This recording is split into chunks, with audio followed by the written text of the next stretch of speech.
Hello મિત્રો, કેમ છો? મજામાં? તો બધા મજામાં જશો. તો આજે આપણે બનાવવાના છીએ કાઠિયાવાડી મસાલેદાર ભરેલા મરચાં.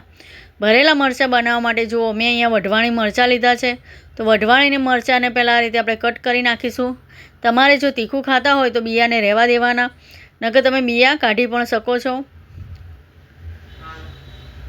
આ મરચાં ખાવામાં એકદમ મોરા હોય છે, તીખા નથી હોતા, એટલે તમે બિયા ના કાઢો ને તો પણ ચાલશે, કેમ કે ખાવામાં એકદમ મોરા જ આવે છે આ વઢવાણી મરચાં.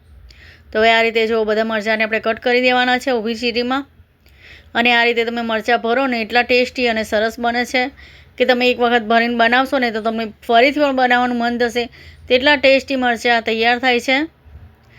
તો જો આ રીતે આપણે બધા મરચાંને કાપી દેવાના છે. જો તમને મારો વિડીયો અને આ રેસિપી સારી લાગે તો મારી યુટ્યુબ ચેનલને લાઇક, સબસ્ક્રાઈબ અને શેર જરૂરથી કરજો. અને કમેન્ટ કરીને કહેજો કે તમને આ ભરેલા મરચાં કેવા લાગ્યા. તો જો મરચાં ભરવા માટે અહીંયા મેં ચણાનો લોટ લીધો છે. તો ચણાના લોટમાં એડ કરવા માટે આપણે પહેલાં મસાલો તૈયાર કરી દઈશું. તો જો ખાયણીમાં આપણે સીંગ એડ કરીશું. પછી જો અહીંયા મેં વરિયાળી લીધી છે તો વરિયાળી એડ કરીશું. મરચાંમાં સીંગ અને વરિયાળીનો ટેસ્ટ એકદમ સરસ આવે છે. પછી અહીંયા જો મેં અજમો લીધો છે તો અજમાને પણ એડ કરી દઈશું આપણે. પછી તેમાં ખાંડ એડ કરીશું. જો તમે ગળ્યું ખાતા હોય તો ખાંડ એડ કરજો, નકર તમે સ્કીપ પણ કરી શકો છો. પછી આપણે ખાંડ એડ કરી પછી તેમાં મીઠું એડ કરીશું. તમે ખાંડ એડ કરો ને તો મરચાં સરસ એકદમ ખાટા મીઠા મરચાં તૈયાર થાય છે. તો હવે આ બધા મસાલાને આપણે વાટી લઈશું. તો જો મસાલો સરસ અહીંયા વટાઈ ગયો છે. તો હવે આપણે મરચાંમાં ભરવાનું મસાલો બનાવી દઈશું. મરચાંમાં ભરવાનો તો જો ચણાના લોટમાં જે મસાલો આપણે બનાવ્યો તો તેને એડ કરી દઈશું. અને પછી બધા મસાલાને આ રીતે મિક્સ કરી નાખીશું.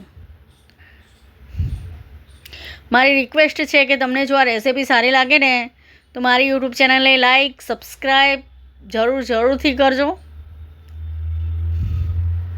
તો જો આ રીતે બધા મસાલાને આપણે મિક્સ કરી દેવાના છે. આ રીતે જો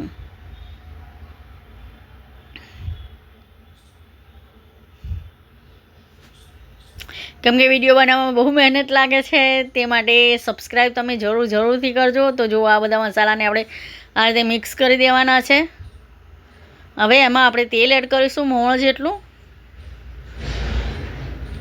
આમાં થોડું તેલ એડ કરવું જ પડશે તમારે, એટલે મરચાં એકદમ આપણા પોચા બને. જો તમે તેલ એડ નહીં કરો ને મોણ એડ નહીં કરો ને તો મરચાં એકદમ કાઠા પથરા જેવા થઈ જશે અને ખાવામાં સારા નહીં લાગે.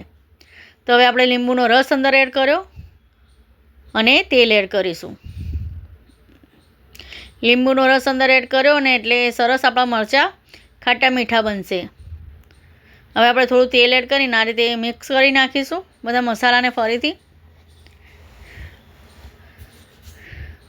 પછી તેમાં થોડું પાણી એડ કરીને આ રીતે એકદમ તેનો લોટ જેવું બાંધી દઈશું. લોટ આપણે નથી બાંધવાનો, આ રીતે ખાલી મિક્સ થાય ચણાનો લોટ તેવું જ આપણે પાણી અંદર એડ કરવાનું છે. આ રીતે જુઓ, આ રીતનો મસાલો ભેગો થાય તેટલું જ પાણી અંદર એડ કરવાનું છે. તો આપણો મસાલો અહીંયા તૈયાર છે. તો મસાલાને આપણે આ રીતે મરચાંમાં ભરી દઈશું. આમાં પાણી એટલા માટે એડ કર્યું ને કે આપણે જ્યારે પણ મરચાં આપણે શેકીએ છીએ ને ત્યારે મરચાંનો મસાલો બહાર નથી નીકળી જતો પાણી એડ કરવાથી. થોડું જો આપણે મસાલામાં પાણી એડ કરીએ ને તો મસાલો એકદમ સરસ ચોંટી જાય છે એકદમ મરચાંમાં. જ્યારે પણ આપણે મરચાં વઘારીએ ને ત્યારે બહાર નથી નીકળી જતો મસાલો, તે માટે આપણે અંદર પાણીને એડ કર્યું. પછી હું તમને બતાવું કે વઘારીને પણ બતાવીશ કે જો મરચાંમાંથી મસાલો બહાર નથી નીકળતો. તો જો બધા મરચાંને આ રીતે આપણે ભરી દેવાના છે.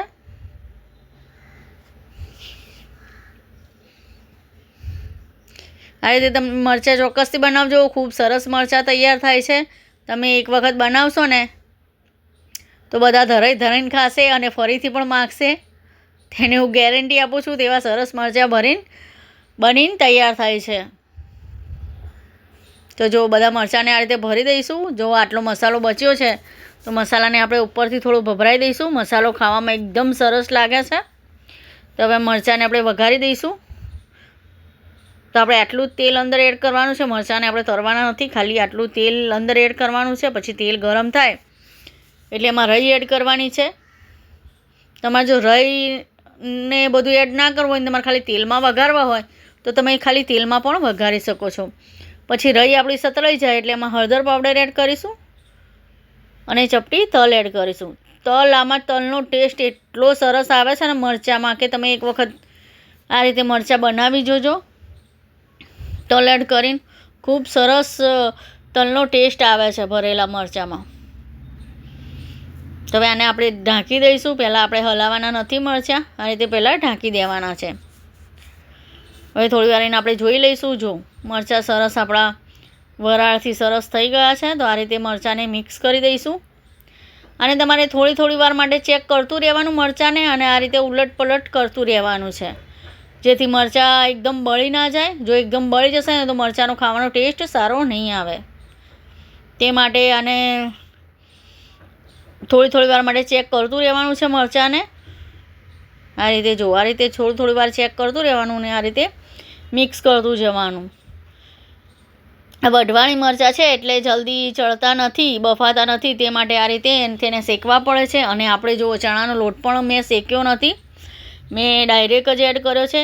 એટલે આપણે આ રીતે આપણે થોડી વાર માટે ઢાંકી દઈશું ને એટલે લોટ પણ સરસ બફાઈ જશે અને વઢવાણી મરચાં પણ સરસ બફાઈ જશે અને ચડી જશે.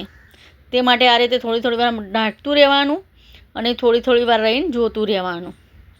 તો જો મસાલો બચ્યો તો એ મસાલાને પણ એડ કરી દીધો છે. મસાલાને આપણે તેલમાં આ રીતે મિક્સ કરી દઈશું. આ મસાલાનો ટેસ્ટ એટલો સરસ આવે છે ને મરચાં જોડે. તો આ રીતે જો મસાલો એડ કરીને આ રીતે મિક્સ કરી દઈશું. તમે જોઈ શકશો કે મરચાંની અંદરથી મસાલો સહેજ પણ બહાર નથી આવ્યો.